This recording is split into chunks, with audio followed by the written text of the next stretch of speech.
April 2026. The world is holding its breath. Precision strikes by the United States and Israel have achieved what once seemed impossible. The top of the Iranian regime has been eliminated. Supreme Leader Ali Khamenei is dead. General Mohammad Pakpour, the Corps' chief strategist, was vaporized in his own headquarters. As global stock markets buckled and oil prices went into a frenzy, many predicted the total collapse of the Islamic Republic. But instead of chaos or a popular uprising, a different force emerged from the shadows. The streets of Tehran were quietly occupied by disciplined, unmarked units. The man who stepped into the vacuum was Ahmad Vahidi, the shadow architect behind the IRGC's most classified operations. Today, we are deconstructing an organization that is far more than a military. It is a state within a state, one that builds subways, launches spy satellites, and controls over 40% of an entire nation's economy. We will trace its journey from secret audio cassettes smuggled out of Paris to a nuclear bluff that nearly triggered a global catastrophe. You will see why killing the leaders didn't break the system. It only allowed the IRGC to finally drop its religious mask. This is the story of how one paramilitary force swallowed a whole country. To understand how this was possible, how a single organization could outlive its founders and swallow an entire state, we need to go back to where it all began. 1978. Iran was the crown jewel of the Middle East, a pro-Western monarchy flooded with petrodollars and American fighter jets. But while Shah Mohammad Reza Pahlavi threw lavish banquets in the desert, a viral revolution was brewing in a quiet suburb of Paris.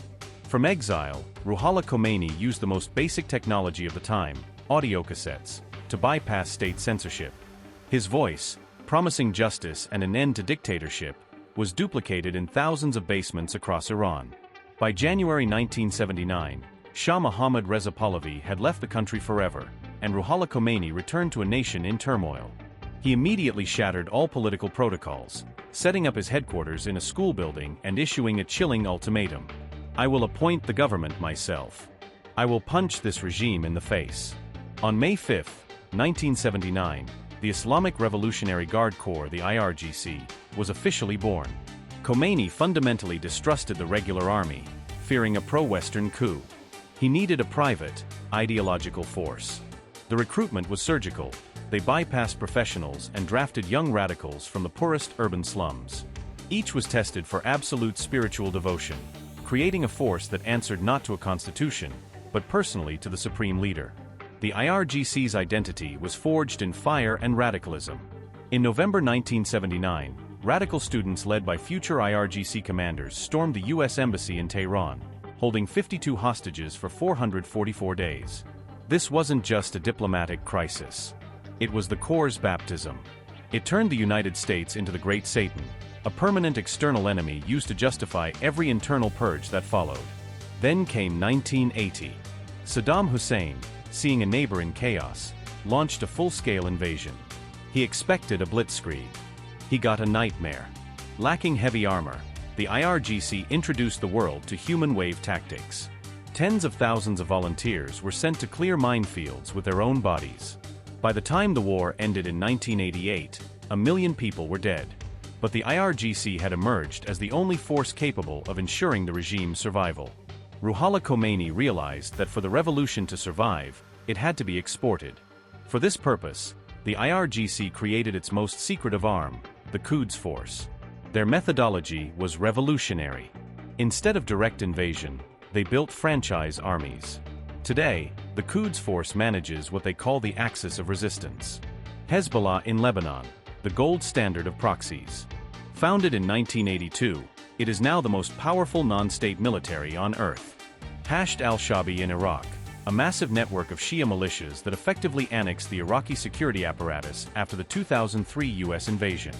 The Houthis in Yemen, perhaps the most successful startup in IRGC history.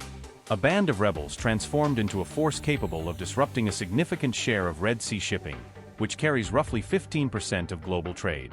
And Hamas and Islamic Jihad in Gaza. Despite religious differences, they became a crucial vanguard for the IRGC, receiving rocket technology and funding to destabilize the region. This is strategic depth. By moving the battlefield to foreign cities, the IRGC ensures that any threat to Tehran triggers a regional firestorm. Until 2020, this entire system was run by the legendary Qasem Soleimani. His death did not stop the machine. It only proved that the IRGC is a finely tuned institution, not a one-man show. The most dramatic shift occurred in 1989. When Ali Khamenei succeeded Ruhollah Khomeini, he lacked religious seniority. He needed a pact with the only power that mattered, the guards. The deal was simple. You protect my throne, I give you the country's resources. The IRGC transformed into a business conglomerate. Its central nervous system is Khatam al-Anbiya, a holding company with over 800 subsidiaries. They monopolized oil, gas, telecommunications, and construction. Paradoxically, Western sanctions became the IRGC's greatest blessing. By cutting off transparent trade, sanctions drove the economy into the shadows, where the core thrives. They operate dozens of private ports outside customs control, moving everything from electronics to luxury alcohol. And their ghost fleet, hundreds of phantom tankers that disable GPS, switch flags in mid-ocean, and sell Iranian oil disguised as Malaysian or Iraqi crude. Economists estimate the IRGC now controls up to 40% of Iran's legal GDP and nearly 60% of its shadow imports. While ordinary Iranians struggle with hyperinflation, IRGC generals profit from the very scarcity they create. Economic wealth provided the tools for absolute domestic suppression. But wealth without control is fragile. So the IRGC built a second system, not to make money, but to make sure no one could take it away. The IRGC manages the Basij, a volunteer paramilitary force with 5 million members. Religious loyalists and recruits from the lower classes became the regime's eyes and ears in every university, every factory, and every bazaar. After the 2009 Green Revolution, the IRGC officially declared the internet a battlefield. They built a cyber command that uses smart filtering to surgically cut off dissent, without stopping the economy. Total surveillance of digital footprints means that a single wrong post can lead straight to the notorious Evin prison. During the 2022 protests following the death of Mahsa Amini, they perfected the information vacuum, cutting off entire provinces to conduct sweeps without digital witnesses. To protect their multi-billion-dollar empire from foreign intervention, the IRGC built its ultimate shield, the nuclear program. The bitter irony of history is that the foundation of this program was laid by the United States itself, back in 1957, under the Atoms for Peace Initiative. Later, in the 1970s, Siemens began building the Bushehr nuclear plant, which Russia would complete in the 1990s for an enormous sum. But while the international community focused on official Bushehr, the IRGC was quietly tunneling into mountains. In 2002, an Iranian dissident group blew the cover on a secret enrichment facility in Natanz, and it became clear the guards were running their own parallel game. They built the Fordow plant 80 meters underground, under concrete and granite, engineered to survive any airstrike. By 2021, they reached 60% uranium enrichment. But this was the great bluff. The IRGC didn't actually want the bomb. They wanted the status of a threshold state. This allowed them to bargain for billions in sanctions relief, and threaten the world with an imminent breakout. When the strikes of April 2026 finally hit, the world expected a mushroom cloud. But there was none. The program was revealed as the most expensive psychological weapon ever built, designed purely to ensure that no one would dare dismantle the IRGC's corporate interests. The nuclear bluff bought time. But the IRGC had no intention of standing still. When Russia invaded Ukraine in 2022, the Guards saw not a war, but a laboratory. They exported their swarm doctrine to Russia, providing thousands of cheap Shahed-136 drones to overwhelm high-tech Western air defenses like the Patriot. In return, the Corps received advanced hardware, Su-35 fighters and S-400 components to shield their assets from Israeli strikes. Russia captured Western weapons on the battlefield, javelins, laws, and shipped them to IRGC labs for disassembly and reverse engineering.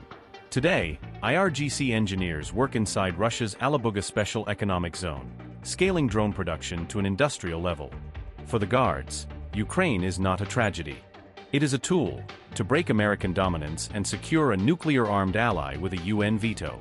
The world thought killing the Ayatollahs would end the system. They were wrong.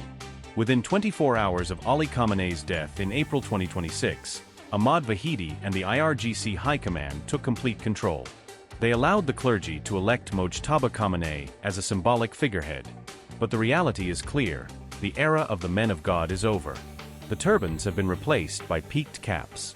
Iran has become the first total military junta of its kind, one that owns a global oil corporation and commands a multinational network of proxy armies. The IRGC has completed its 50-year transformation. They outlived their creators, absorbed their nation, and stripped away the last religious breaks. Today's Iran, driven by the cold calculations of a military elite led by Ahmad Vahidi, is more dangerous than it has ever been. The state is no longer a country. It is an instrument of the IRGC corporation. Let me know in the comments what you'd like to see covered next. Thanks for watching.